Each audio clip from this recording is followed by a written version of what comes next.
dulu ceria, sekarang Dulu adiknya ceria, sekarang kalau ditanya busuk.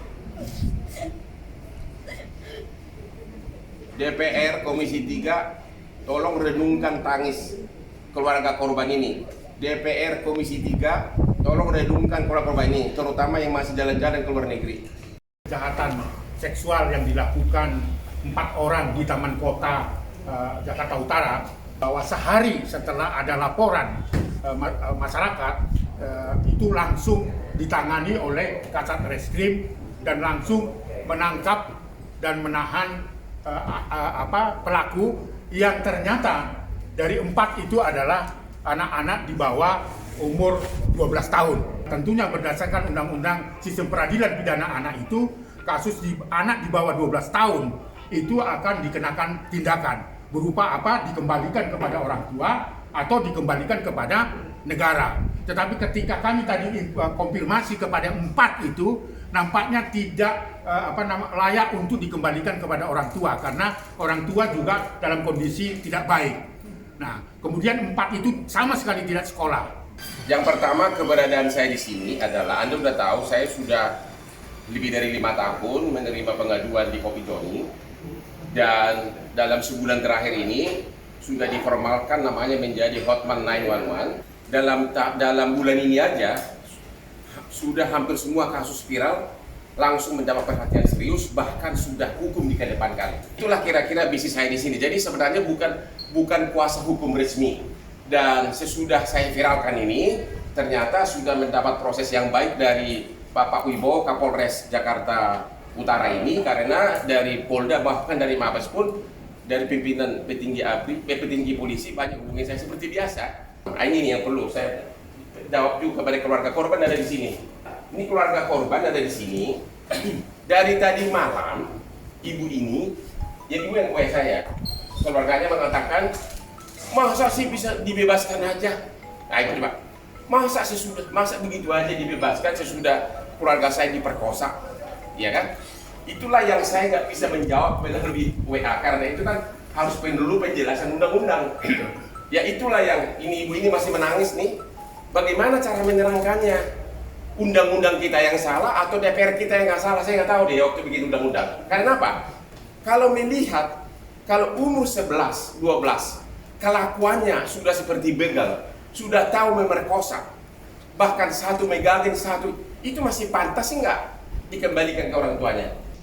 Halo Bapak DPR khususnya Komisi 3, kejadian dugaan pemerkosaan anak kecil oleh anak kecil di Jakarta Utara merupakan lonceng bagi bapak-bapak di DPR. Apakah Undang-Undang Perlindungan Anak yang mengatakan bahwa yang bisa dikenakan hukuman penjara itu hanya umur 14 tahun ke bawah ya? Apakah itu harus dirubah? Ke atas. Ya, 14 tahun ke atas. Sedangkan 14 tahun ke bawah dikembalikan ke orang tuanya. Seorang anak umur 12-13 tapi kelakuannya sudah seperti dewasa memerkosa, masih pantas enggak dikembalikan ke orang tuanya? Undang-undang tentang perlindungan anak sudah waktunya dirubah ya, karena kenyataan di lapangan umur 11, 12, 13 pun kelakuannya sudah seperti dewasa. Kata keluarga korban ini, tidak ada kesepakatan, hukum harus jalan terus. Benar ya? Ya? Ada 3, satu yang langsung dititipkan ke yayasan atau ke orang tua, tapi 3 lagi akan proses pidana. Dan sekali lagi, daripada ngulang-ngulang, ini disaksikan semua pihak, ibu tidak mau berdamai kan? Proses hukum jalan terus. Nah, ini Pak Kapolres sudah dijawab nih. Oke. Ya, tidak jahat gitu loh. Ternyata umur 12 tahun pun sudah bisa berkelakuan seperti dewasa memerkosa. Jadi undang-undangnya harus dirubah. Dan kedua, saya masih meragukan bahwa anak itu dibina. Siapa yang bina negeri ini? Boro-boro coba. Saya masih meragukan kata-kata dibina oleh negara. Mana coba? Sejauh mana negara membina? Ya, itu saya masih meragukan itu. Biarkan undang-undang seperti ini, maka besar kemungkinan pelaku itu akan melakukan lagi dan dicontoh orang lain. Karena apa? Toh nggak enak benar memerkosa, ya. Habis itu nggak ditahan gitu loh. Tanggal berapa itu? Tanggal 1. Pulang sekolah lewat taman kota. Di mana taman kota itu? Lewat waduk dulu Bang. Lewat waduk, Lewat waduk, terus ada anak-anak tersebut sedang main. anak-anak lagi main, terus Itu di hari pertama ya, ada 2 hari jadinya. Di hari pertama mereka ketemu, ngobrol, terus setelahnya mereka pulang. Nah besoknya mereka diintip di situ. ya ketemu lagi sama si korban, lalu diajak ke hutan kota. Nah disitulah terjadi gitu. Ya begitu Bu. Ya. Dia apa Dia ya? nggak bicara, Nggak bicara. tapi dia terlihat stres dan bajunya lusuh gitu. Jadi dia terlihat murung gitu. Akhirnya dipaksa untuk bicara, baru dia ngomong kalau dia habis diperkosa. Jadi saya tanya sama anak itu, emang kau sampai tuntas? Maksud saya tuntas dewasa lah kan? Enggak katanya. Saya cuma nempelin setengah, masuk. Dia punya itunya, habis itu sama temannya didorongin agar masuk semua. Tapi habis itu nggak sampai bergantian gitu, tempel keluar, tempel keluar. Visumnya itu. Oh. Udah visum ya? Terus Dan hasil apa? visumnya apa, Mbak? Hah? Ada luka robek? Ibu. Udah yatim piatu, adanya iya. kakaknya.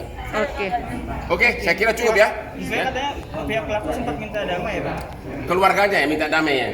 Ada jadi gini, ini kita luruskan juga Bang. Jadi sebenarnya keluarga ini ada sedikit penekanan dari, saya nggak tahu siapa keluarganya. Intinya mereka bawa LSM, tapi kita tidak tahu LSM-nya mana yang melakukan penekanan untuk minta anaknya dibebaskan. Gitu aja. Makanya mereka ketakutan gitu baru mengadu ke Jadi Oke. justru karena ada pihak-pihak tertentu yang seolah-olah mengharuskan dia berdamai, makanya datang ke saya.